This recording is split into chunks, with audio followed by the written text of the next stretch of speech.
마태복음서 1장과 2장은 예수님의 탄생과 어린 시절의 기록으로 끝나고 이제 한 장 넘어 3장으로 오게 되면 세월이 많이 흐릅니다. 20여 년의 세월이 흘러갑니다. 그래서 약 한 30살이 된 예수님이 등장하게 되죠. 예수님께서 십자가에 돌아가신 때가 약 33살쯤 된다고 볼 때에 예수님께서 이 땅에서의 삶의 대부분을 갈릴리에서 지냈다고 볼 수가 있습니다. 누가복음 3장 23절에 보면 예수께서 가르치시기를 시작하실 때에 30세쯤 되니라고 했습니다. 그러면 예수님께서 이 공생의 사역을 하시기 전에 어떤 일이 있었을까? 공적인 사역을 시작하시기 전에 앞에 영상을 한번 보시면 세 가지 일이 있었습니다.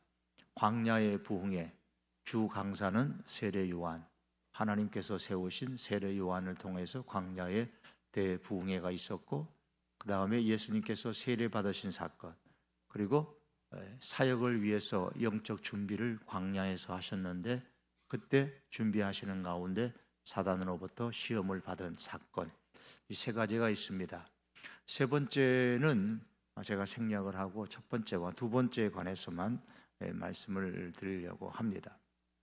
갈릴리 지역에서 생애의 대부분을 지내고 있는 어느 날 예수님께서 한 가지 소문을 듣게 되었죠. 그것은 세례 요한에 대한 소문이었습니다.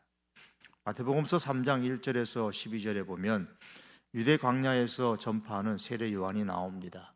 세리와 군인과 관리 등 여러 부류의 다양한 사람들이 세례 요한에게로 몰려들었습니다.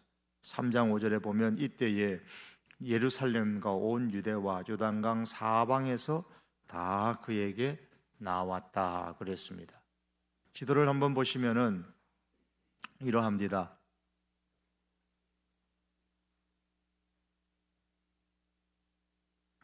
예루살렘인 여러분 아시겠죠? 예루살렘은 여기 있습니다.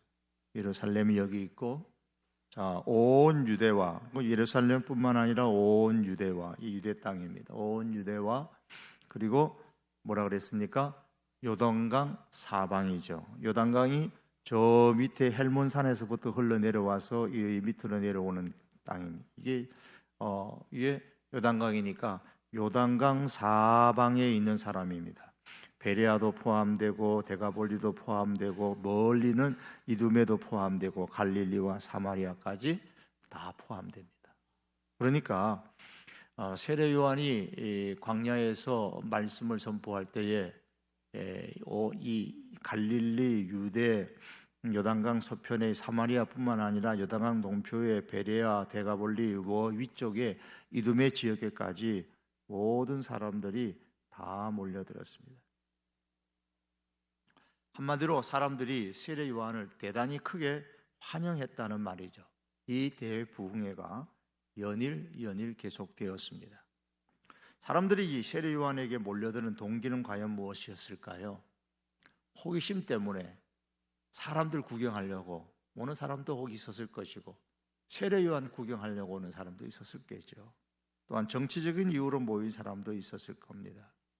멀리는 다윗 시대, 가까이는 마카베 시대의 하스몬 왕조의 재건을 기다리면서 새로운 민족 운동을 갈망하는 그런 마음으로 오는 사람들도 있었을 겁니다. 그러나 호기심이나 민족주의 동기보다도 더 깊은 동기에서 나온 사람들이 있었습니다.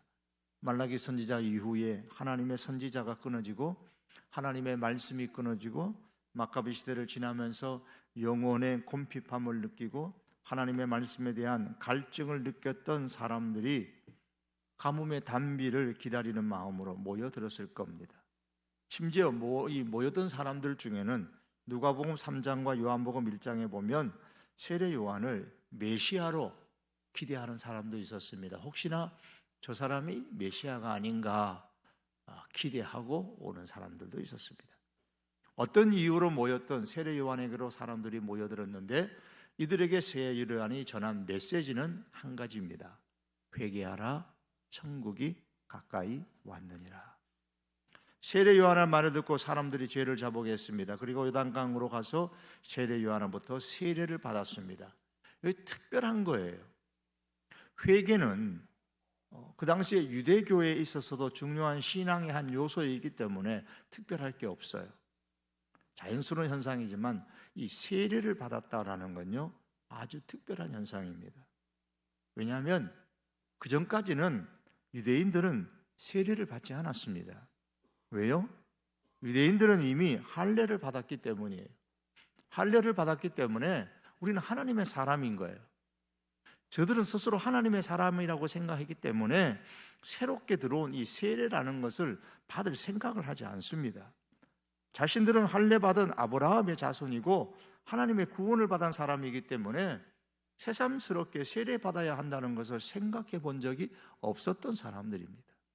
그런데 세례 요한의 대부흥회에서 회개 운동이 일어났을 뿐만 아니라 유대 사회에서 이전에 볼 수 없었던 세례, 즉 하나님을 찾는 이 일이 처음으로 일어났습니다. 다시 말해서 하나님을 찾을 큰 필요성을 이 유대 사람들이 크게 인식하게 된 것이죠. 이것은 하나님의 계획하심이고 하나님의 역사인 것입니다. 또한 이를 위해서 또한 세례 요한이 빈들에서 많은 영적인 준비를 한 결과였죠. 하나님은 준비한 대로 반드시 그렇게 사람을 쓰시는 것은 아니지만 그러나 준비되지 않는 사람을 하나님께서 사용하시지는 않으십니다. 오실 메시아의 길을 세례 요한은 이제 준비했습니다. 대부흥의 강사로 나섰던 이 세례 요한이 외쳤던 그 말씀의 메시지의 목적은 바로 메시아의 길을 준비하는 것이었습니다. 마태복음은 이사야 선지자의 말씀을 인용하여서 세례 요한의 사역을 이렇게 정의를 했습니다. 너희는 주의 길을 준비하라. 그가 오실 길을 곧게 하라 그랬습니다. 주의 길을 준비하는 것은 사람들의 마음을 하나님의 말씀으로 아주 부드럽게 만드는 것, 즉 옥토로 만드는 것입니다. 결국 이 말씀처럼 사람들의 마음은 자신의 죄를 조목조목 회개하고 세례를 받음으로 통해서 하나님께로 향하는 아주 부드러운 마음을 갖게 되어졌습니다. 여러분, 오늘날에 우리 교회와 성도인 우리들이 바로 예수님의 길을 준비하는 것을 사명으로 삼고 살아야 됩니다. 초림하신 예수님의 길을 준비하는 것이 아니라 우리는 재림하실 예수님의 길을 준비하는 교회가 되고 성도들이 되어야 됩니다. 부활하신 예수님께서 제자들에게 가서 모든 민족으로 제자를 삼으라라는 말씀은 재림하실 예수님의 길을 준비하는 사명을 주시는 말씀입니다. 내가 다시 올 텐데 그때까지 예수님의 제자를 많이 만들라는 겁니다. 사람들의 마음을 옥토로 만들라는 거예요. 예수님께서 재림하시기 전에 가능한 한 사람이라도 더 그 마음이 복음을 통해 회개하고 세례를 받아 부드러워져야 합니다. 이렇게 만들 사명이 교회와 우리 성도들에게 있습니다. 그런데 이 세례 요한이 세례를 주었던 요단강이 어디쯤이었을까요? 좀 전에 지도에서 본 것처럼 저 갈릴리 호수에서부터, 아니 더 위로는 헬몬산에서부터 내려온 이 물줄기가 저 아래 사해까지 계속 내려오는 이 전체 270km가 되는 이 긴, 이것이 다 요단강인데 그 요단강 어디에서 예수님께서 세례를 주었을까요? 지금 이스라엘의 관광청에서는 관광사업의 한 목적으로서 갈릴리 호수에서 이제 요단강이 밑아래로 남쪽으로 흘러내리는 그 시점, 그곳에 야르테니트라고 이름해서 여기가 예수님께서 세례를 받으신 장소다 그러면서 기념하는 시설을 설치해 놓았습니다. 뭐 이런 시설이에요. 지도를 그림을 보시면 뭐 이런 겁니다. 이런 시설들을 설치해 놓았는데요. 그림이 안 나오네요. 아, 예. 예, 이런 겁니다. 조금 이제 좀 이렇게 하면 잘 안 보이시죠? 이런 겁니다. 이렇게 좀 크게 하면 이렇고요. 자, 좀 더 줄여볼게요. 이런 그림입니다.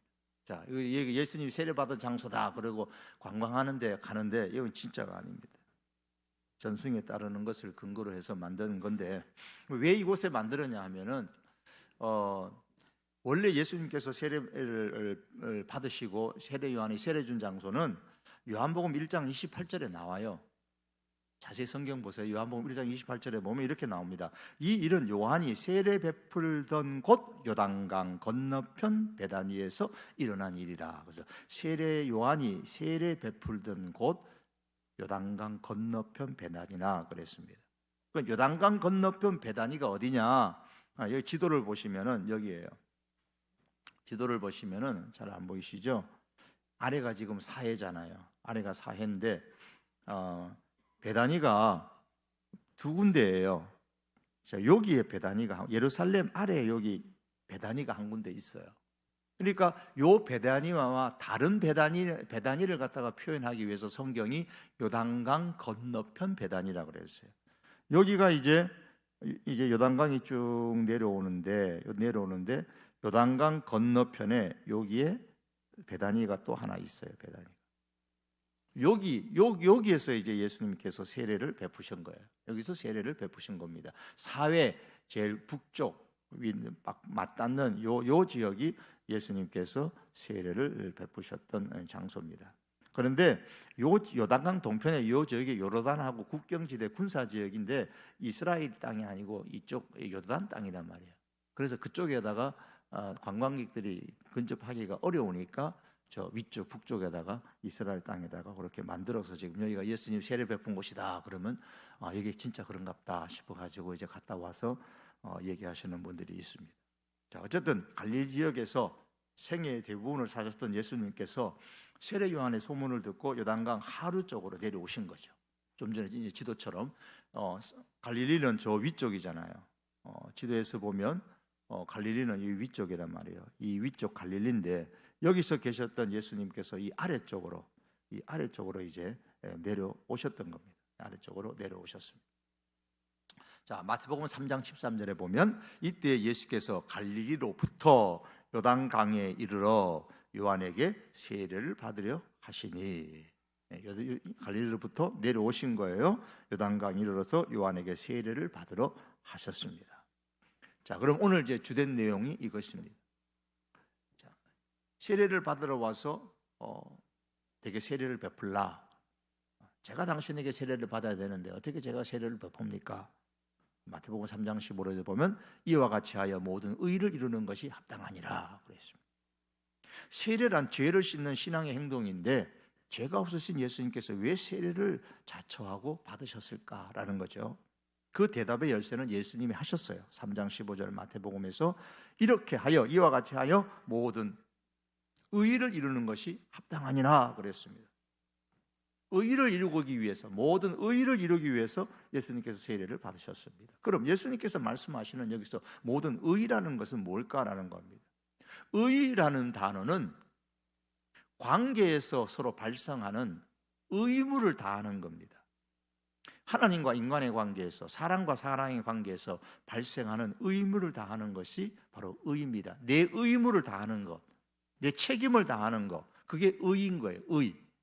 자, 관계가 형성되면 쌍방간에는 서로 의무를 지게 됩니다. 서로 책임감이 있어요. 결혼을 하게 되면 쌍방간에 의무가 있어요. 상대편에 대해서. 그 의무를 다하는 것이 의인 겁니다. 그러면 예수님의 의무는 무엇일까요? 인간의 몸으로 오신 예수님으로서, 인간으로서 하나님 앞에 해야 되는 의무가 있어요.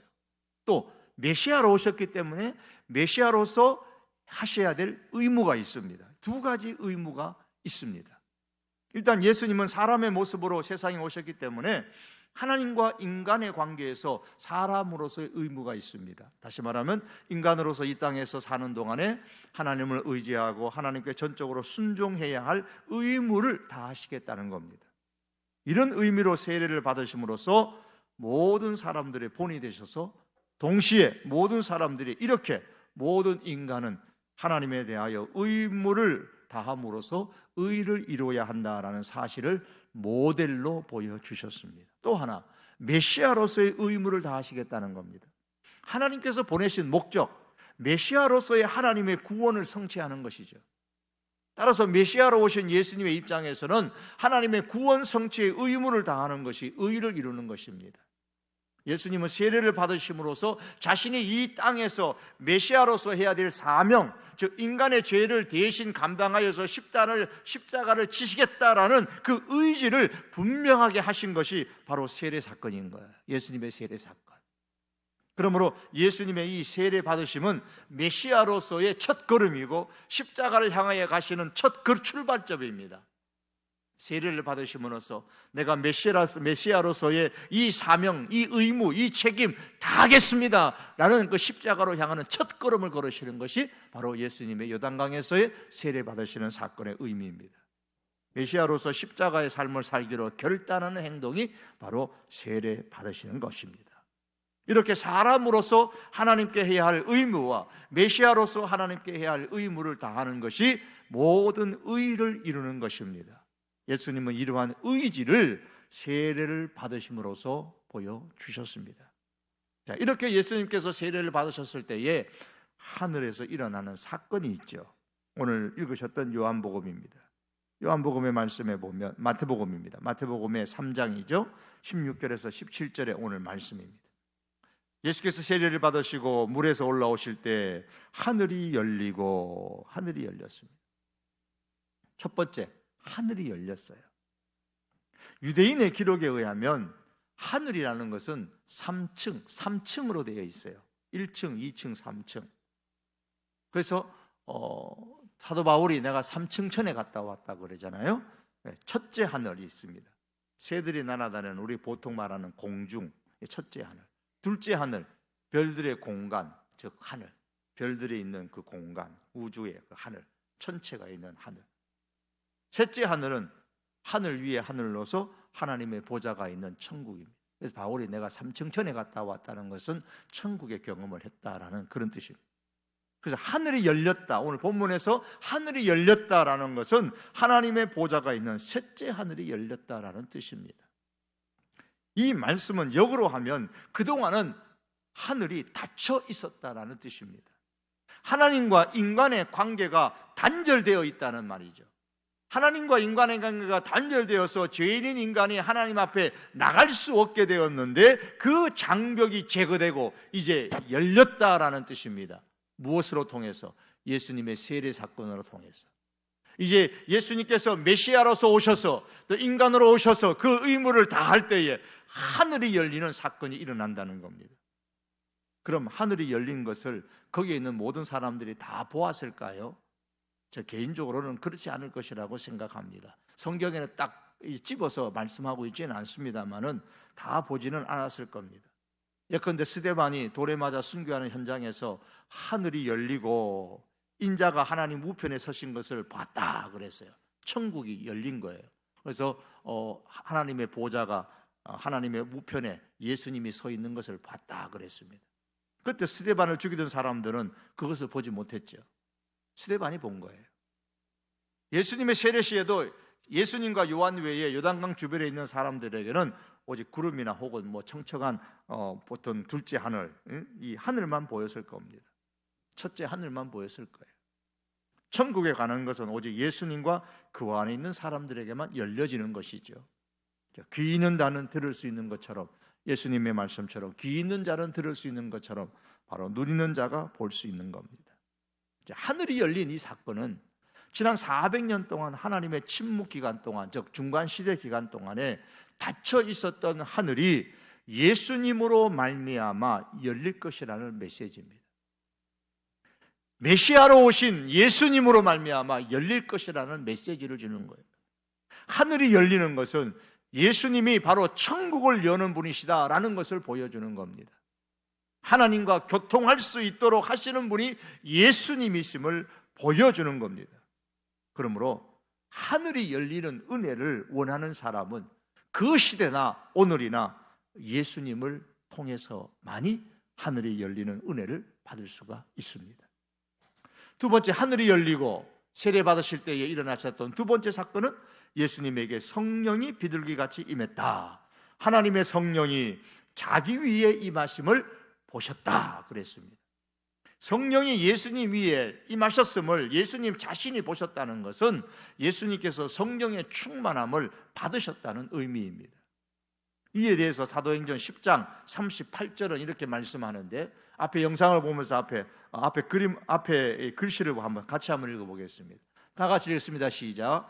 하나님이 나사렛 예수에게 성령과 능력을 기름 붓듯 하셨으며 그가 두루다니시며 선한 일을 행하시고 마귀에게 눌린 모든 사람을 고치셨으니 이는 하나님이 함께 하셨습니다. 하나님이 나사렛 예수에게, 나사렛 예수, 왜 나사렛 예수라 하는지를 지난번에 말씀을 드렸습니다.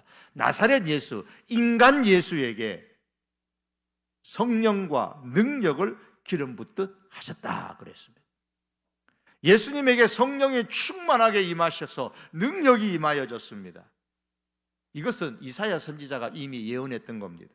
주 여호와의 신이 내게 내리셨으니 이는 여호와께서 내게 기름을 부으사라는 이사야 61장의 1절에 나오는 이사야의 예언이 성취된 겁니다. 이를 볼 때에 세례를 받으실 때에 예수님께서 성령 충만을 받으셨다는 것은 몇 가지 의미가 있습니다. 그 하나는 앞으로 예수님의 사역에 하나님께서 함께 하시겠다는 사인입니다. 성령의 충만을 받는다는 것은 하나님이 함께 하신다는 뜻이에요. 좀 전에 읽으셨던 사도행전 10장 38절에 하나님이 나사렛 예수에게 성령과 능력을 기름 붓듯 하셨음에, 그리고 마지막에 가면 이는 하나님이 함께 하셨음이라 그랬습니다. 성령이 충만하게 임한다, 이 말은 하나님이 함께 하신다는 표시예요. 둘째, 예수님에게 성령이 충만하게 임한다는 것은 예수님께서 어떤 사역을 하실 것인가에 대해서 제시를 해주는 겁니다. 이사야 61장 1절과 3절 하반절의 말씀인데 영상을 한번 앞에 내용을 보시겠습니다. 같이 한번 읽어봅니다. 시작. 주 여호와의 영이 내게 내리셨으니, 즉 여호와의 영, 성령이 내게 내리셨으니 이는 여호와께서 내게 기름을 부으사 가난한 자에게 아름다운 소식을 전하게 하려 하심이라. 나를 보내사 마음이 상한 자를 고치며 포로된 자에게 자유를, 갇힌 자에게 노임을 선포하며 여호와께서 심으신 그 영광을 나타낼 자라 일컬음을 받게 하려 하심이라. 장차 메시아가 성령의 충만을 받을 것인데, 기름 부음을 받을 것인데, 그로 통해서 가난한 자에게 아름다운 소식을 전하는 사역을 하실 것이다. 기름 부음을 받아서 성령 충만 받아서 마음이 상한 자를 고치실 것이다. 포로된 자에게 자유를 주실 것이다. 갇힌 자에게 노임을 주실 것이다. 이것은 단지 인간적인 해방을 의미하는 것이 아니라 영적인 해방을 의미하는 겁니다. 포로된 자에게 자유, 갇힌 자에게 노임, 이것은 영적 해방을 말하는 거예요. 한때에 한국 땅에서 해방신앙이라는 것이 유행이 되어져서 예수님께서 이렇게 해방의 사역을 하셨으니 우리도 예수님처럼 해방 사역을 해야 한다. 포로된 자에게 자유를, 갇힌 자에게 노임을, 이렇게 해방 사역을 해야 한다고 해서 이런 목적을 성취하기 위해서는 폭력도 가능하다, 그러면서 폭력을 정당화하면서 사회를 혼란스럽게 한 적이 있었습니다. 예수님의 해방 사역은 해방 신학이 말하는 육적인 해방이 아니라 영적 해방 사역입니다. 총칼로 하는 해방 사역이 아니고 성령으로 하는 해방 사역입니다. 그래서 이런 해방 사역을 하시기 전에 성령의 충만을 받으시고 성령의 능력을 받으신 겁니다. 성령의 충만을 받지 못하고 해방 사역을 하려고 하니까 인위적인 폭력이 나타나는 겁니다. 누가복음 4장 17절과 18절에 보시면 예수님께서 회당에 들어가셔서 이사야 61장 1절 이하의 말씀을 펴서 읽으십니다. 즉 자신이 해야 할 사역에 관하여 이사야 선지자가 예언했던 말씀을 공개적으로 읽으심으로써 예수님 자신이 앞으로 무엇을 할 것인가를 사람들에게 말씀해 주셨습니다. 한번 읽어보시겠습니다. 누가복음 4장 같이 읽습니다. 시작. 선지자 이사야의 글을 드리거늘 책을 펴서 이렇게 기록된 데를 찾으시니 곧 주의 성령이 내게 임하셨으니 이는 가난한 자에게 복음을 전하게 하시려고 내게 기름을 부으시고. 잘 안 보이시는가요? 보이시면 좀 크게 읽어주세요. 자, 주의 성령이, 시작. 주의 성령이 내게 임하셨으니 이는 가난한 자에게 복음을 전하게 하시려고 내게 기름을 부으시고 나를 보내사 포로된 자에게 자유를, 눈먼 자에게 다시 보게 함을 전파하며 눌린 자를 자유롭게 하고 주의 은혜의 해를 전파하게 하려 하심이라.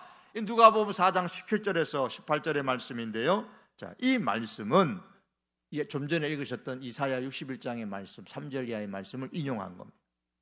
그러므로 예수님께서 세례를 받으실 때에 하나님으로부터 성령 충만을 받으신 것은 예수님은 앞으로 이 땅에서 영적인 해방 사역을 수행하실 것이다 라는 것을 미리 보여주시는 겁니다. 앞서 본문대로 사도행전 10장 38절은 하나님께서 예수님께 성령 충만을 부어주심으로써 선한 일을 행하시고 마귀에게 눌린 모든 사람을 고치셨다고 말씀함으로써 예수님께서 성령 충만 받고 영적 해방 사역을 행하셨다라는 사실을 증명하고 있습니다. 오늘날 사람들은 검찰개혁을 외치고 이를 통해서 사회 정의를 이루는 것에 지금 관심을 가지고 있습니다. 이럴 때에 우리 성도들은 검찰개혁도 중요하지만 그보다 더 중요한 것, 영적인 해방 사역에 충실함으로써 영성의 개혁운동을 일으켜야 됩니다. 정말로 이 시대에 필요한 것은 영성의 개혁운동입니다. 이것은 오직 하나님으로부터 성령 충만을 받을 때만 가능합니다. 우리가 금요 기도할 때, 딴 때도 물론이지만 특별히 우리가 공적으로 모이는 이 금요 기도회 때마다 많은 성도들이 성령 충만을 사모하여 기도하고 성령 충만을 받고 영성의 개혁 운동들이 일어날 수 있기를 바랍니다. 예수님은 출생시부터 성령과 함께 하셨고 성령의 인도를 받으셨습니다. 그러나 이제 그의 사역을 이루기 위해서 성령을 충만하게 받으셨습니다. 이것은 오늘날 우리 성도가 어떤 방향으로 신앙생활을 해야 할지 그 지침, 방향을 지금 가르쳐 주는 것입니다. 오순절날에 제자들에게 가장 먼저 있었던 것은 성령 충만입니다. 그리고 성령 충만을 사모하며 기도하는 것이었습니다. 하나님께서 성령을 인간의 몸을 입으신 인간 예수님에게 충만하게 임하게 주셨다면 오늘 우리들에게도 가능한 일입니다. 성령의 충만을 받았을 때에 비로소 우리는 영적 해방을 제대로 올바로 수행할 수가 있습니다. 이 해방 사역을 할 수가 있는 거예요. 셋째로 예수님께서 세례를 받으셨을 때에 하늘로부터 성령 충만을 받으신 것은 예수님은 하나님의 영광을 나타내실 분인 것을 말씀하는 겁니다. 왜냐하면 이사야서 61장 3절에 하나님의 성령이 임하는 사람은 여호와께서 심으신 그 영광을 나타낼 자라고 예언했기 때문입니다. 하나님의 성령이 임하는 사람, 그 사람은 하나님의 영광을 나타낼 자다, 그렇게 말씀했습니다. 그러면 예수님에게 성령이 충만하게 임했다는 것은 뭘 의미해요? 이 사람, 예수가, 이 예수님이 하나님의 영광을 드러낼 자다라는 말입니다. 예수님이 하나님으로부터 성령 충만을 받아 사역하심으로써 하나님의 영광을 나타내실 분이십니다. 그 말은 다른 말로 말하면 메시아다라는 거예요. 하나님의 영광을 나타내실 분, 메시아다라는 거예요. 이것은 오늘 우리가 성령 충만하여 영적 해방 사역을 행하는 목적이 무엇인가를 분명하게 제시해 줍니다. 우리의 영적 해방 사역의 목적은 하나님의 영광을 나타내는 겁니다. 이에서 벗어나는 것은 잘못된 영성운동입니다. 행복 나눔 축제는 영적 해방 사역입니다. 이를 통해서 오직 하나님께 큰 영광을 나타낼 수 있는 그런 행복 나눔 축제가 되도록 우리가 그렇게 기도하고 준비하고 힘쓸 수 있기를 바랍니다. 예수님께서 세례를 받으셨을 때에 하늘이 열렸습니다. 예수님에게 성령이 충만하게 임했습니다. 그리고 마지막 세 번째는 하나님께서 예수님을 하나님의 아들 되심을 선포하셨습니다. 이는 내 사랑하는 아들이요 내 기뻐하는 자라 하시니라. 이 말씀은 나의 구원 계획의 약속을 성취할 자라는 뜻입니다. 즉 예수님은 하나님 자신이 약속한 메시아라는 사실을 공적으로 선언하는 거예요. 이 사람 예수가 바로 내 사랑하는 아들이다, 내가 기뻐하는 자다, 메시아다라는 말씀이에요. 죄로부터 인류를 구원하시는 구원자이신 것을 선포하시는 말씀입니다.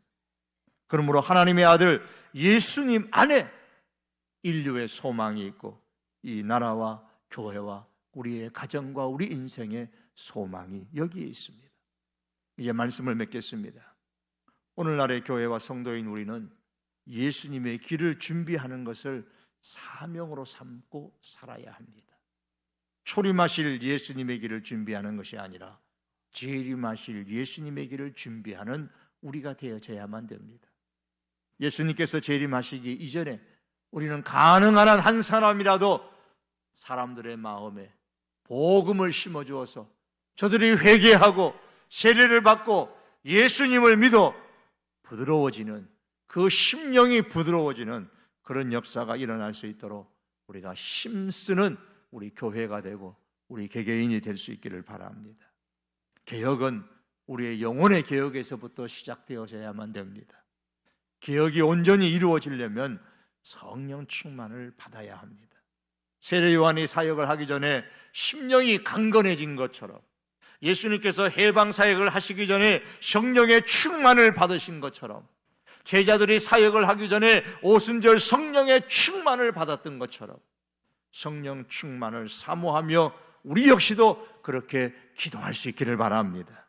성령 충만하여 영적인 이 해방 사역의 사명을 우리가 잘 감당할 수 있기를 바랍니다. 그래서 하나님의 사람으로서 의무를 기꺼이 기쁨으로 감당할 수 있는 저와 여러분의 신앙의 생활이 될 수 있기를 주님의 이름으로 축복합니다. 기도하시겠습니다.